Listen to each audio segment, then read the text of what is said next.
కాబట్టి చొల్లంగి అమావాస్య, పుష్య అమావాస్యకున్న ప్రాధాన్యత ఏంటంటే ఆ రోజు ఎవరైనా సరే నదిలో స్నానం చేసి పితృదేవతలకు తర్పణం ఇస్తే 21 తరాల పాటు వాళ్ళ పితృదేవతలు ఉన్నత లోకాల్లో ఉంటారు.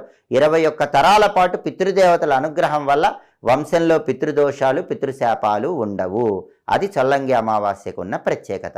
అలాగే ఈ 2026లో చొల్లంగి అమావాస్య ఆదివారంతో కలిసి వచ్చింది. ఆదివారము అమావాస్య చాలా శక్తివంతమైన రోజు. కొన్ని విధులు పాటిస్తే అద్భుత ఫలితాలు కలుగుతాయి. వాటిలో ముఖ్యమైనది ఏంటంటే ఆదివారంతో కూడిన అమావాస్య సందర్భంగా అందరూ పచ్చకర్పూరం పొడి రాగి చెంబులో ఉన్న నీళ్లలో కలిపి మీ ఇంటి గుమ్మం లోపల వైపు మూల ఏర్పాటు చేయండి. రోజంతా దాన్ని అలాగే ఉంచి మర్నాడు ఆ నీళ్లు మొక్కలో పోయండి. ఇంట్లో ఉన్న నెగిటివ్ ఎనర్జీ మొత్తం తొలగిపోతుంది.